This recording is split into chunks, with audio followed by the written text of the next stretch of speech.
नमस्कार मेरे विद्यार्थियों, स्वागत है आप सभी का आपके अपने YouTube चैनल काइनेटिक्स क्लासेस पर। सर्वप्रथम आप सभी को आगामी गणतंत्र दिवस यानी कि रिपब्लिक डे की बहुत बहुत बधाई और शुभकामनाएं।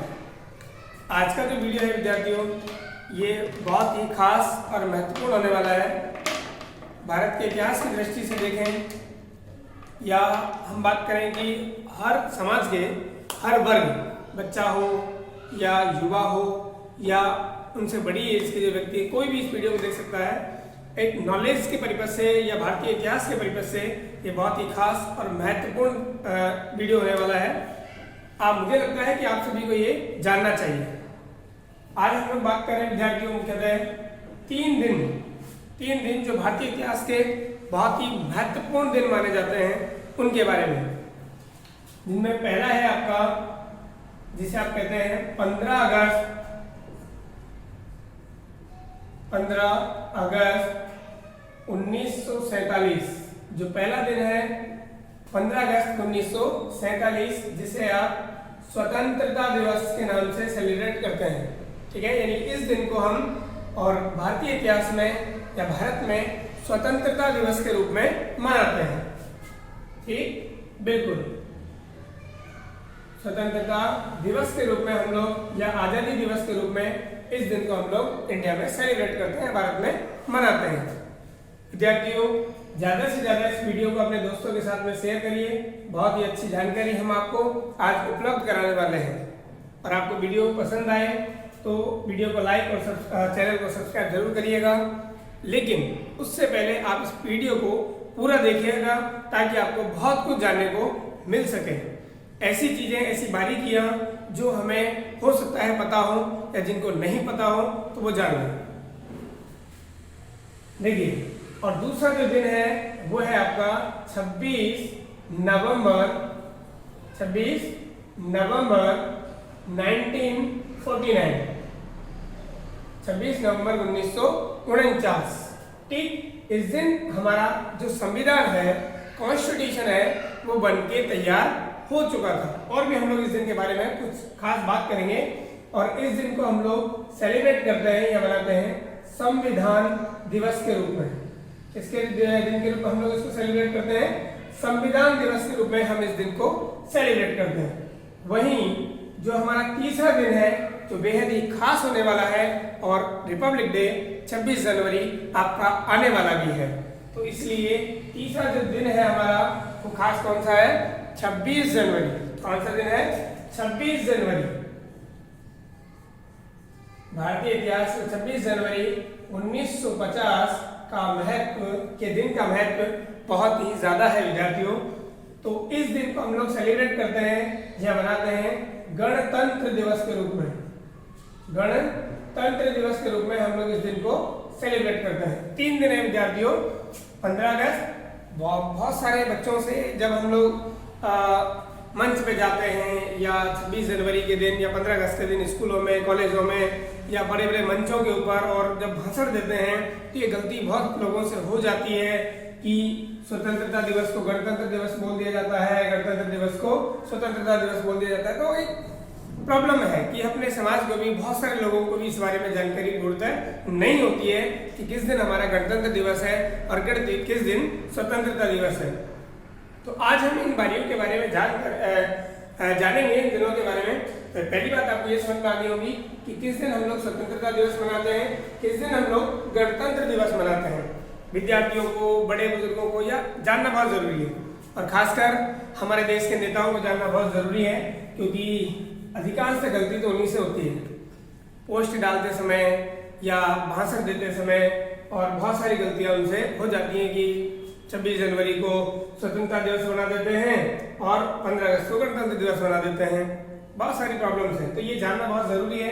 और आप जान चुके होंगे कि 15 अगस्त जो है आपका 15 अगस्त 1947 ये आपका इंडिपेंडेंस डे यानी कि स्वतंत्रता दिवस है। 26 नवंबर 1949, 26 नवंबर 1949 यानी कि 26 नवंबर 1949 ये संविधान दिवस के रूप में हम लोग मनाते हैं 26 जनवरी 1950।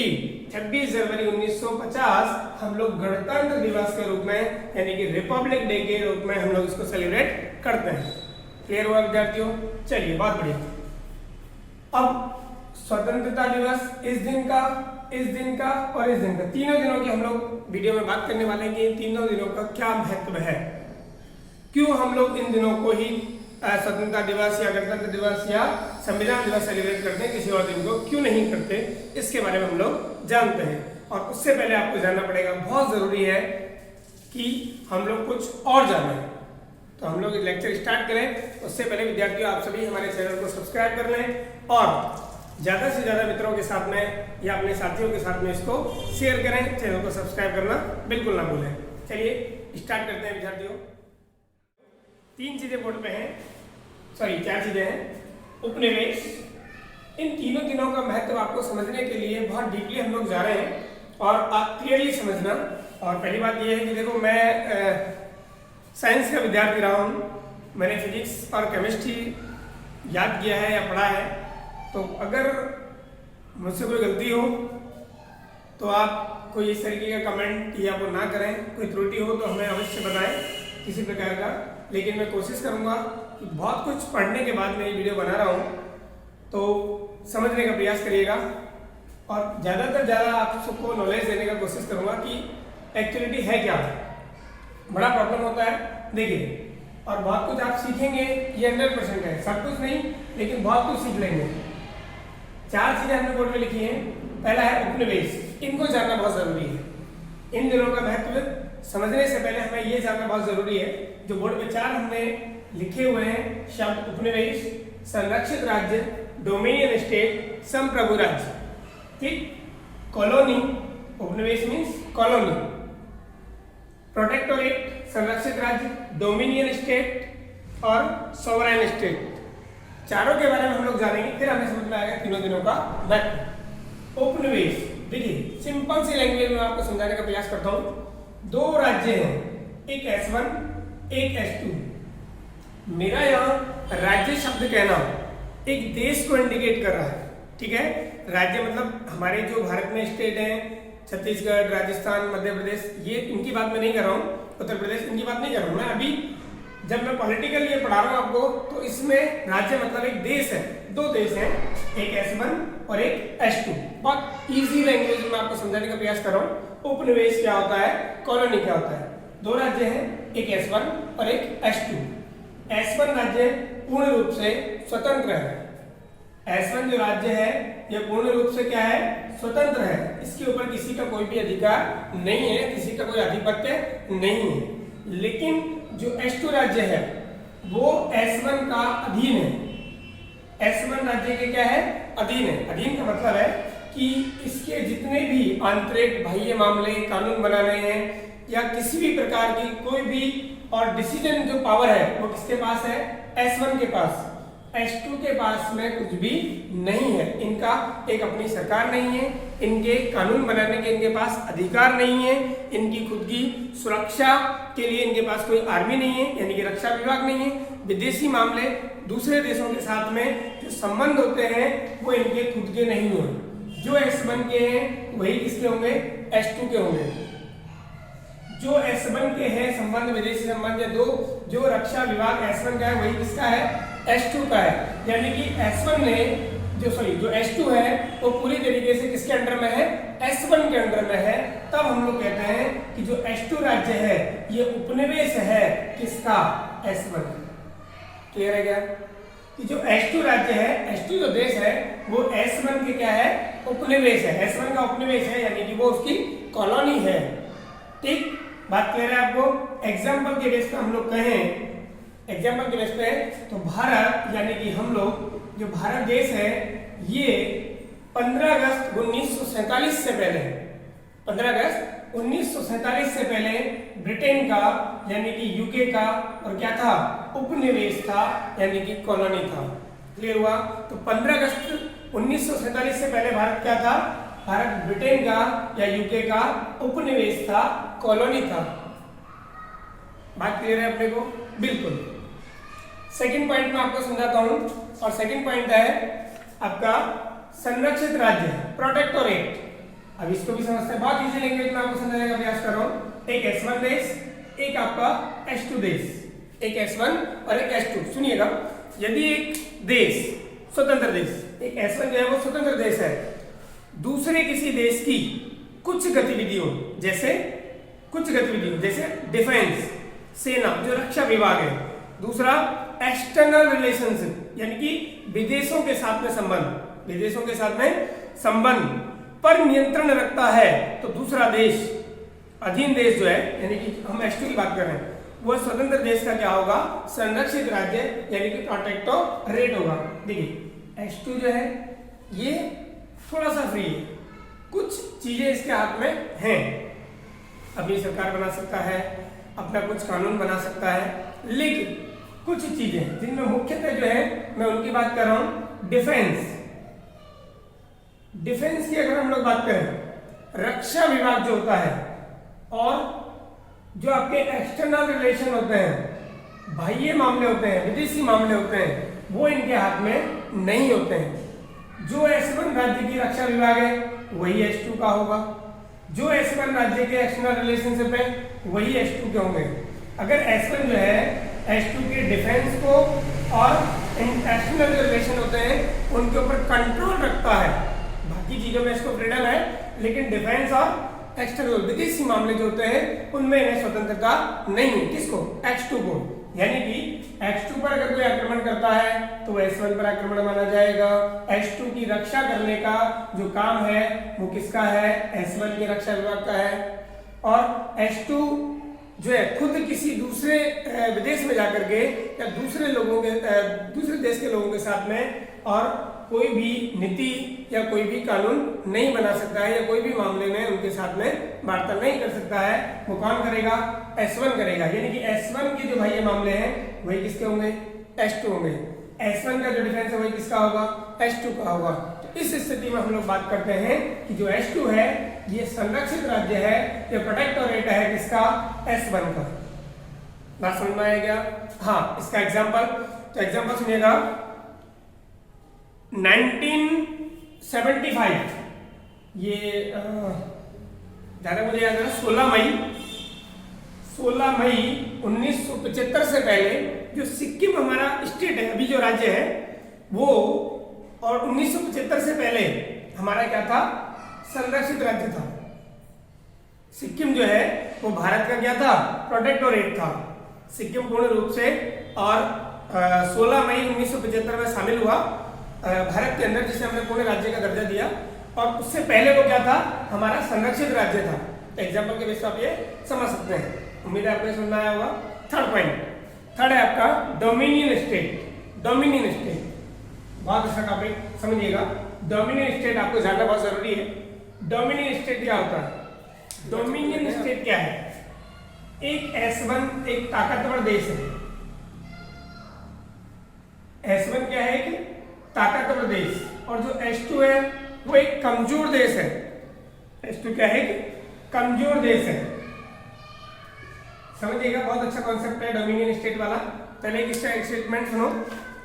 S2 जो है वो कमजोर देश है, S2 स्वतंत्र है। अब सुनना, अभी यहाँ पे S2 स्वतंत्र था, लेकिन उसका डिफेंस और एक्सटर्नल जो रिलेशनशिप है वो S1 के अंडर में थे।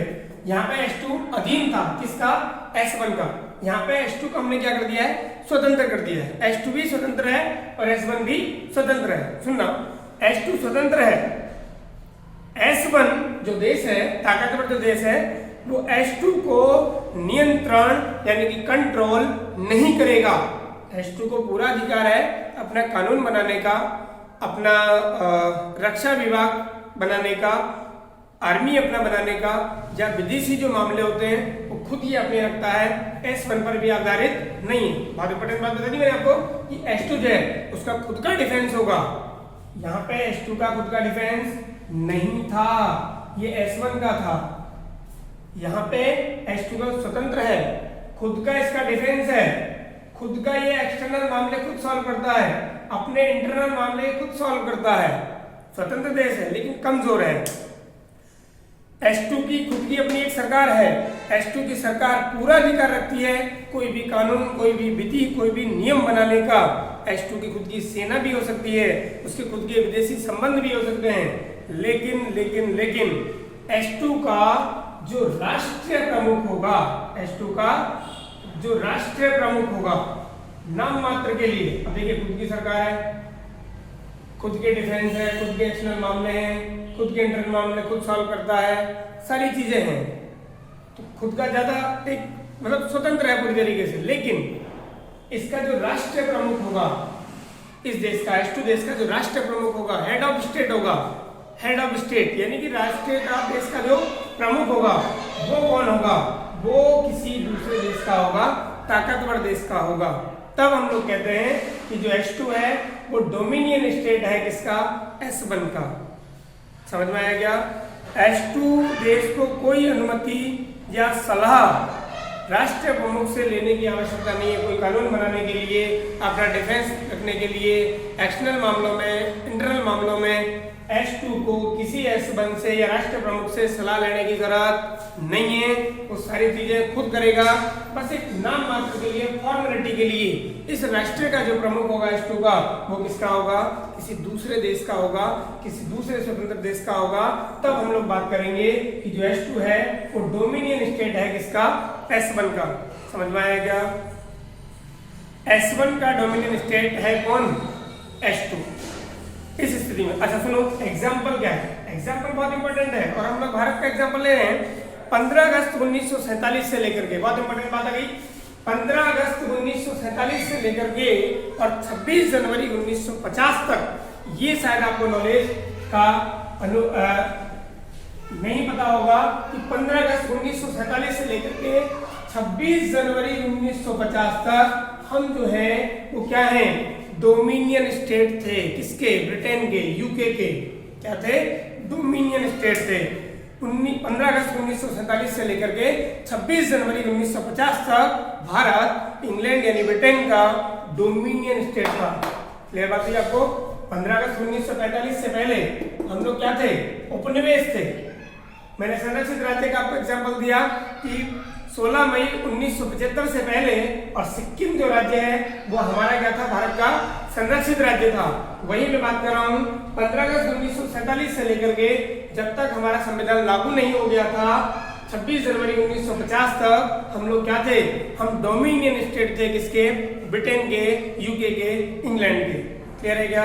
अब लास्ट हम लोग पॉइंट की बात करते हैं, संप्रभु राज्य, सॉवरेन स्टेट।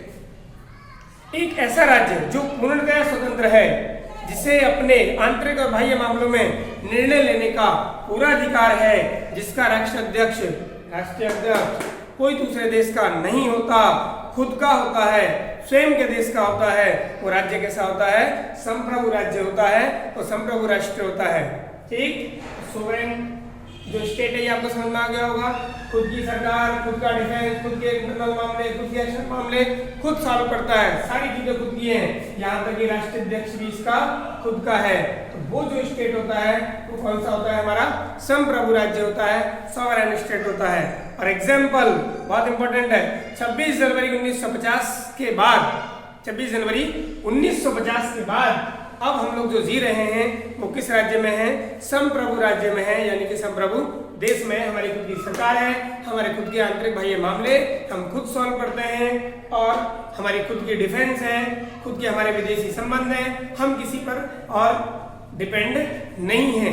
ये होता है संप्रभु राज्य। अब हम लोग बारीकी से एक करके और इन दिनों का महत्व समझेंगे। देखिए यहाँ तक आपको क्लियर। आगे हम लोग बात करते हैं 1947 से 1950 तक का सफर। और वो क्या रहा कि 15 अगस्त 1947 से पहले हमने जान लिया कि हम ब्रिटेन के क्या थे? कॉलोनी थे, यानी कि उपनिवेश थे। ठीक है। और सेकेंड बात क्या हुई कि इंडियन इंडिपेंडेंट एक्ट यानी कि भारतीय स्वतंत्रता अधिनियम, एक एक्ट पारित हुआ। एक एक्ट क्या हुआ? पारित हुआ। अब कहाँ पारित हुआ, कैसे पारित हुआ, वो हम लोग अभी बात करेंगे। उसके बाद संविधान का निर्माण हुआ।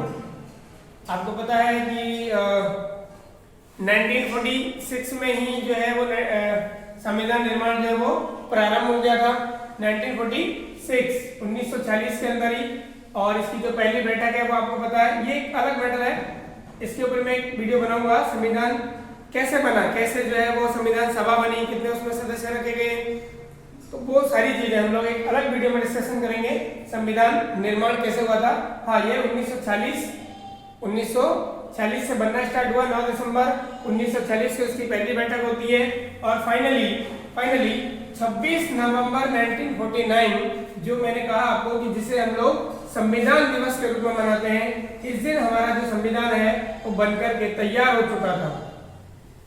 बनकर के क्या हो गया था, संविधान बनके तैयार हो गया था। किस दिन, 26 नवंबर 1949 को, 26 नवंबर 1949 को, ठीक है। तो इस दिन जब बनके तैयार हो गया तो फिर 26 जनवरी 1950 2 महीने इंतजार क्यों किया गया इसे पारित करने में, कि 26 जनवरी 1950 को यह पारित किया गया या लागू किया गया, जिसे हम लोग कहते हैं लागू किया गया भारत में। तो 2 महीने का इंतजार क्यों करना पड़ा, उसके बारे में हम लोग बात करेंगे। तो मेनली 1947 से लेकर 1950 तक ये काम हुए। ठीक, अभी हम लोग बात करें इंडियन इंडिपेंडेंट एक्ट की। देखिए मैंने कहा कि 1947 से 1950 तक का सफर या यात्रा कैसी रही, तो उसमें हमारा पॉइंट आया था इंडियन इंडिपेंडेंट एक्ट 1947, ये पारित हुआ। और ये देखिए, कोई भी जो एक्ट पारित होता है ये कहाँ पर पारित होता है, इसके लिए एक पार्लियामेंट की जरूरत पड़ती है, एक संसद की जरूरत पड़ती है।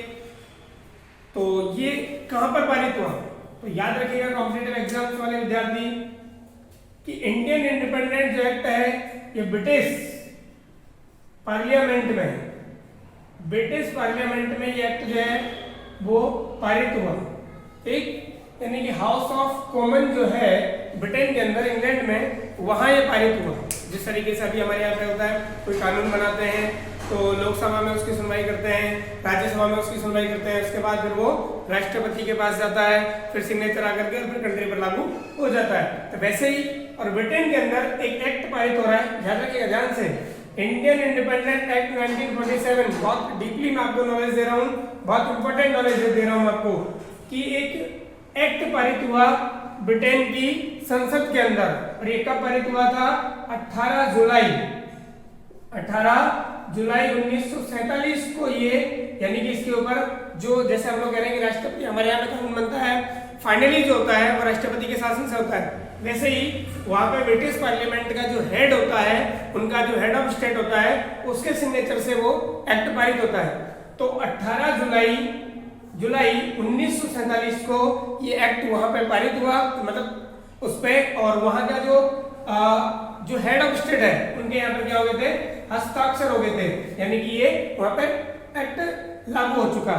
कौन सा, इंडियन इंडिपेंडेंट एक्ट, यानी इस एक्ट के तहत भारत को क्या मिलने वाला है, भारत को क्या दिया जाएगा, जो ब्रिटेन में लागू हो रहा है, उसके तहत हमें क्या क्या मिला, भारत को क्या क्या मिला, उसके बारे में देखिए। ये एक्ट क्या है या हमें क्या देकर के गया, 2 चीजें याद रखना, कहां पर पारित हुआ, दूसरी बात कब पारित हुआ, ठीक, और कहां पर पारित हुआ, ब्रिटेन के अंदर उसकी पार्लियामेंट में, और उस पर फाइनली जो हस्ताक्षर हुए वो 18 जुलाई 1947 से हुए। इसने, इस एक्ट के तहत भारत को क्या क्या मिला, समझिएगा। पहला पॉइंट, ब्रिटिश शासन का अंत।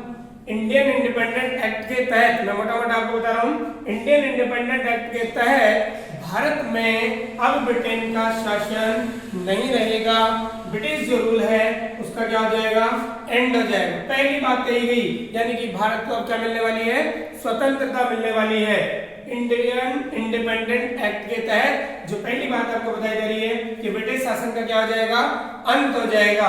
वहीं सेकंड बात, वायसराय का एक पद हुआ करता था 1947 से पहले, यानी कि अब जो ये एक्ट पारित हो रहा है इस दिन से पहले, और भारत में वायसराय, आपने नाम सुना होगा, बिल्कुल, लॉर्ड माउंटबेटन का नाम हम लोग सुनते हैं, तो वो क्या थे, भारत के अंतरिम वायसराय थे, उस पर भी हम लोग बात करेंगे।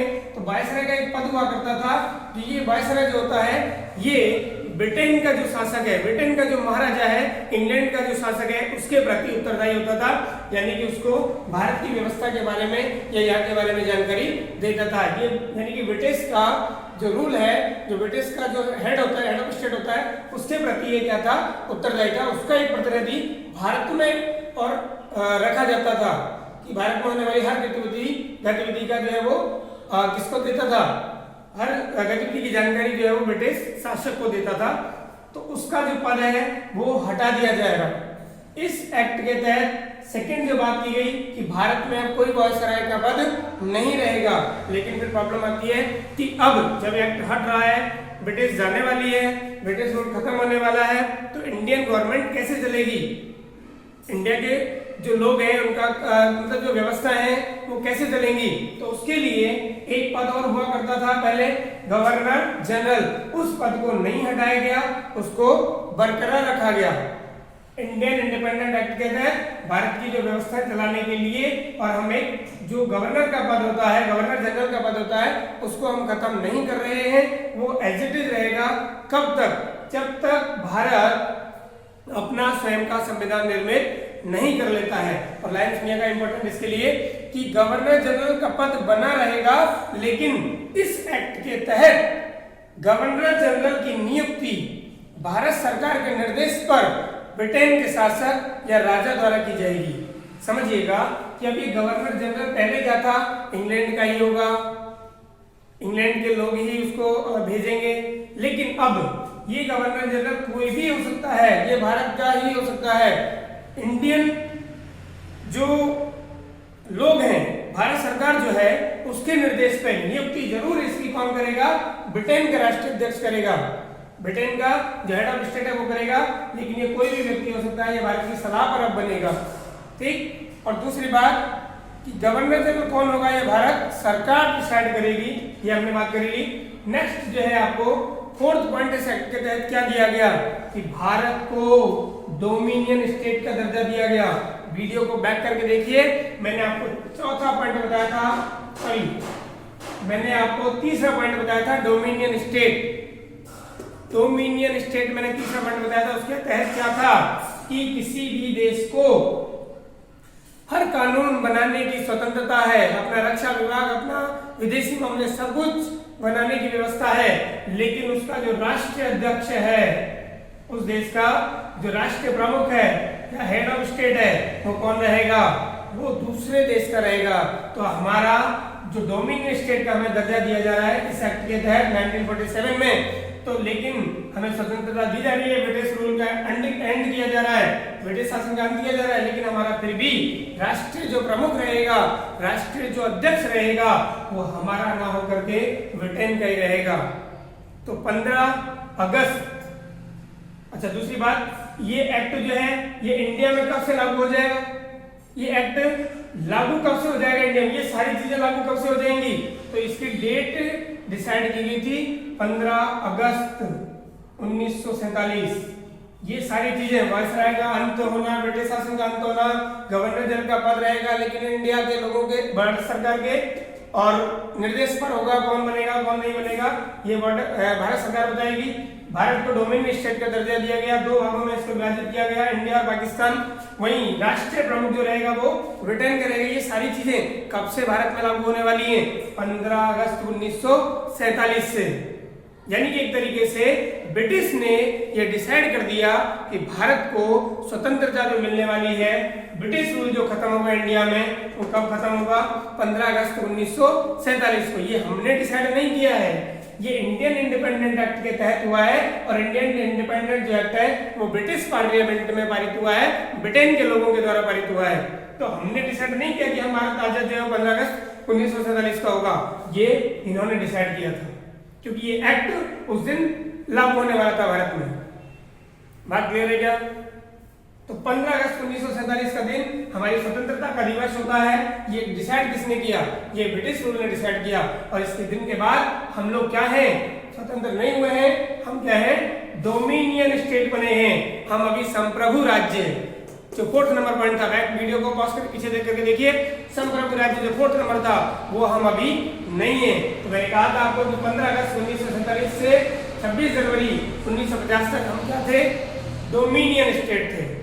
अब जब ये एक्ट पारित हो गया तो 15 अगस्त 1947 के बाद भारत की व्यवस्था कैसे चलेगी, भारत की व्यवस्था कैसे चलेगी इसके बारे में हम लोग बात करेंगे।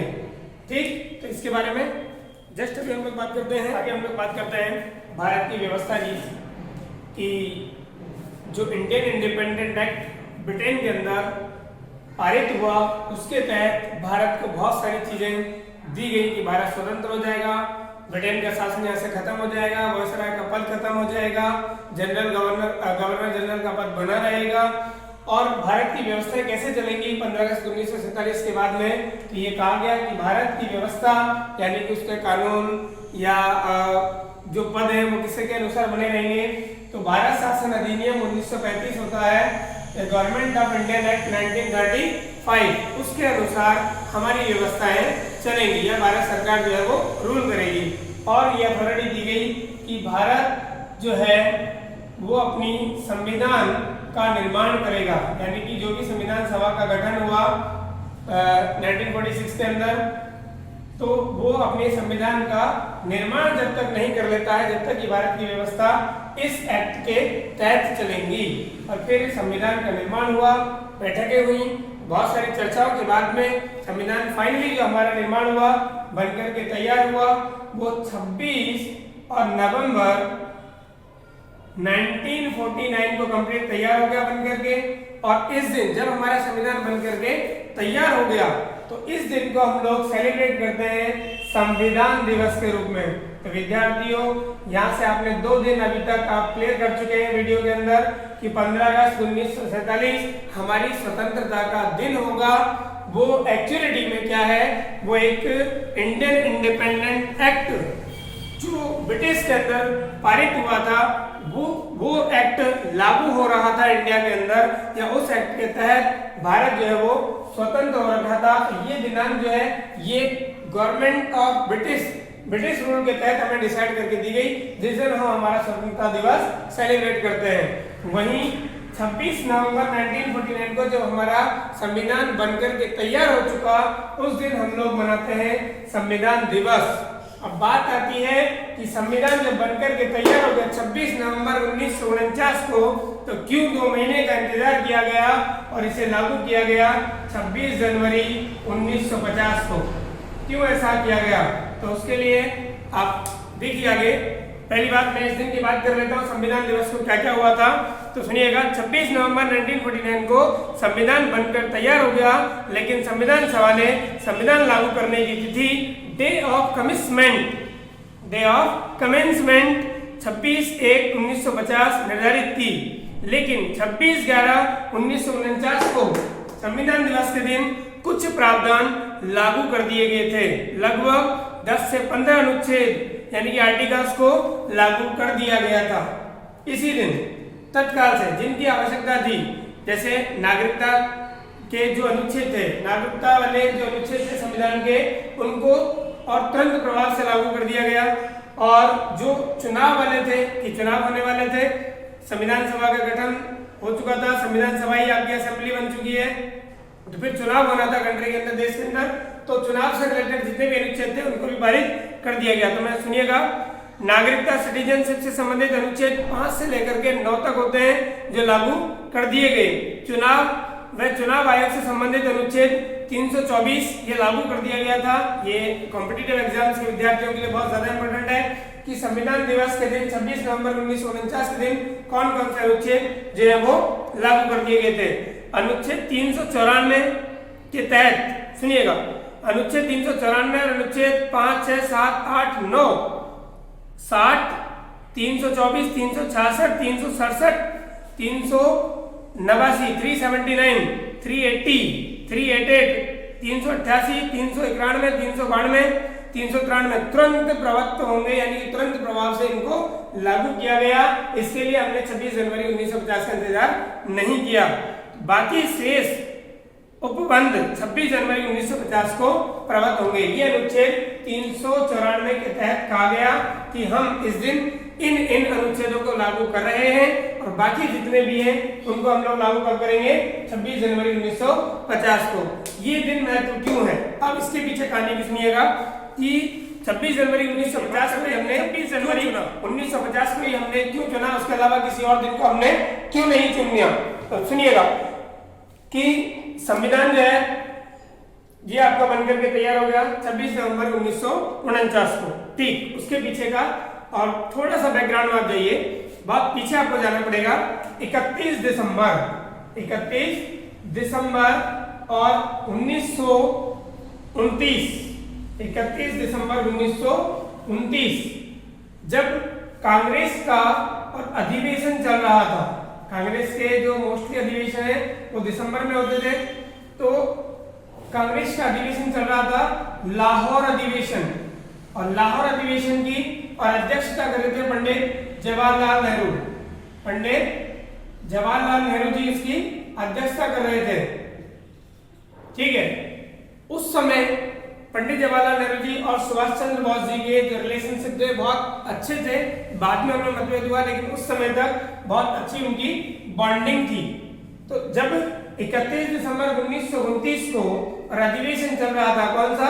लाहौर अधिवेशन, कांग्रेस का लाहौर अधिवेशन चल रहा था, तो वहां पे और कुछ लोग जो है वो ब्रिटेन से, देखिए हम बहुत पीछे जा चुके हैं तब की बात कर रहे हैं हम लोग, तो ब्रिटेन से या इंग्लिश जो गवर्नमेंट है इंग्लैंड से ये डिमांड कर रहे थे कि हमें पूर्ण स्वतंत्रता भी नहीं दी जाए तो कोई बात नहीं, हम डोमिनियन स्टेट भी रह सकते हैं, डोमिनियन स्टेट भी हमें दे दिया जाए। लेकिन उस समय पंडित जवाहरलाल नेहरू जी और सुभाष चंद्र बोस जी दोनों ने और ये वहां पर कहा कि हमें डोमिनियन स्टेट नहीं, हमें पूर्ण स्वराज चाहिए, हमें पूरी स्वतंत्रता चाहिए, यानी डोमिनियन स्टेट को उन्होंने नकारा, पंडित जवाहरलाल नेहरू जी और सुभाष चंद्र बोस जी ने।